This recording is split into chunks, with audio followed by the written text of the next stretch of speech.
한국노동위원회 소속 자유한국당 간사 이희자 국회의원입니다. 오늘 우리 소상공인협회에서 최저임금위원회 구성할 때 소상공인위원들도 공식적으로 들어갈 수 있도록 해달라는 취지에서 기자회견을 하려고 합니다. 최승재 회장님께서 여러 가지 말씀을 하실 것 같습니다. 최승재 회장님 소개드립니다. 예, 안녕하세요. 소상공인연합회 회장 최승재입니다. 여러분들 아마 최저임금이 이제 좀 있으면은 2019년도 관련된 거를 최저임금위원회에서 이제 심의를 하고 결정을 하게 됩니다. 지난 2017년도에 최저임금이 급격한 인상을 됐는데, 급격한 인상에 따라서 사실은 가장 영향을 받는 곳이 중소상공인들이라는 것은 잘 알고 계실 겁니다. 그에 관련돼서 그렇기 때문에 정부에서도 여러 가지 대책을 내놓은 바도 있습니다. 근데 그런데도 불구하고 정작 직접 영향을 많이 받는 당사자인 소상공인들은 그 자리에 참여를 심의나 결정에 참여를 하지 못하는 현실입니다. 이 부분에 대해서 소상공인 업계는 끊임없이 사실은 최저임금위원회의 당사자로서 참여를 하고 심의를 하기를 원했지만 지금도 그렇지 않고 있고, 2019년도 최저임금 결정에 따른 여러 가지 제도와 정책을 최저임금위원회에서 지금 만들어지고 있는 현실입니다. 그래서 저희는 소상업계는 오늘 기자회견을 통해서 최저임금위원회에 소상공인 업계의 의견과 목소리가 반영되게끔 해달라고 촉구하는 기자회견을 하게 된 것입니다. 발표하도록 하겠습니다.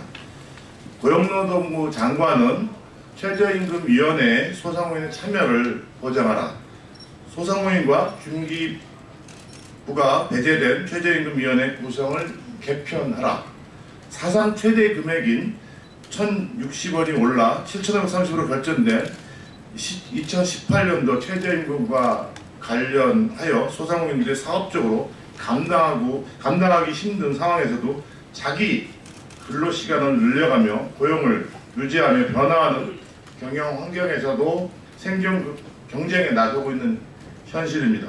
소상공인연합회가 지난 1월 627업체의 소상공인을 대상으로 실시한 2018 소상공인 현안 실태조사 결과 2018년도 최저임금에 대한 응답자의 85.8%가 부담된다고 응답한 바 있습니다.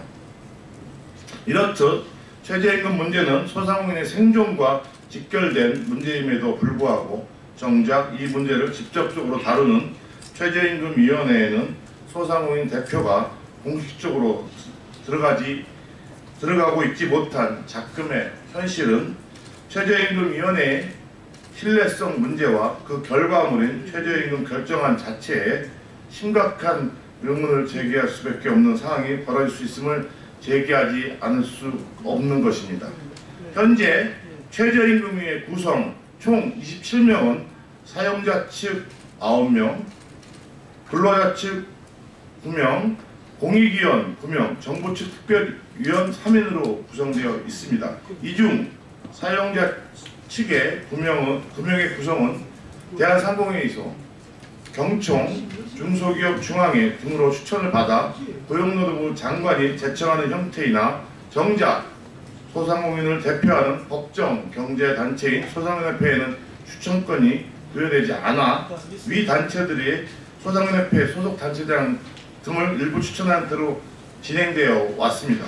그러나 최저임금 문제는 소상공인의 생존과 직결된 문제이므로 소상공인을 대표하는 소상공인협회의 최저임금위원회 회의에 사용자 측 추천권을 부여하여 최저임금 논의 시 반드시 소상공인의 이해와 요구를 정확하게 담아내야 할 것입니다. 뿐만 아니라 정부 측 특별위원 3인의 경우 기획재정부, 산업통상자원부, 고용노동부 소속 공무원으로 구성되어 있으나 정작 중소기업과 소상공인 문제의 주무부처인 중소벤처기업부는 빠져 있어 주무부처인 중기부를 포함하여 특별위원을 재구성하여 할 것입니다. 2019년도 최저임금은 합리적으로 결정되어야 하며 특히 지금의 최저임금도 감내하기 힘든 소상공인들 입장을 반영하여 객관적인 상호 자료 제시를 통해 민주적인 절차에 따라 결정되어야만 합니다. 근로자 측 최저임금의 경우 항노총과 민주노총은 물론 산별노조, 비정규직 관련 대표자, 아르바이트생을 대표하는 청년 대표 등 폭넓게 포괄되어 있음에도 심대히 불평등한 사항을 지적하지 않을 수 없습니다. 최저임금위원회의 추천권은 시행령에 따라서 고용노동부 장관에 있으므로 고용노동부 장관은 위원 구성의 형평성과 사안의 중대성을 고려하여 즉각 소상공인 대표들을 최저임금위원회 사용자 측 위원으로 추천해야 할 것입니다. 그래야만 결과에 대한 불만족으로 인한 계층 갈등 및 사회적 비용을 줄여나갈 수 있을 것입니다. 최저임금위원회의 구성과 관련된 문제는 최저임금 시행령 제12조 등에 따라 고용노동부 장관의 제청에 의해 대통령이 위촉하게 됨으로써 고용노동부 장관은 소상공인연합회를 배제하여 왔던 그간의 관례를 벗어나 소상공인을 대표하는 법정경제단체인 소상공인연합회 소속의 소상공인 대표를 최저임금위원회 사용자 측 위원으로 추천해야 할 것이며 특별위원 또한 중소벤처 기업부 소속의 공무원의 참여를 명문화해야 할 것입니다. 금일 기자회견 참석자 오늘 외식업 중앙에서 오셨고요. 그 다음에 주유소협회, 제과협회, 전국 편의점협의회 등 소상공인 관련된 또 최저임금과 직접 당사자들께서 오늘 이렇게 생업을 버리고 팽개치고 이렇게 국회에 오게 된 이유는 저희가 그동안 소상업계가 끊임없이 주장해왔던 저희의 입장을 반영한 최저임금이 합리적으로 결정됨에도 불구하고 이렇지 못한 현실에 저희가 오늘 존경하는 이미자 의원님의 도움을 받아서 국회에서 호소하게 된 것입니다. 금일 기자회견 참석자 모든 일동은 이 문제에 관한 고용노동부 장관과 정부 측의 신속한 대승적 결단을 촉구하는 바입니다. 2018년 3월 12일 소상공인연합회 감사합니다.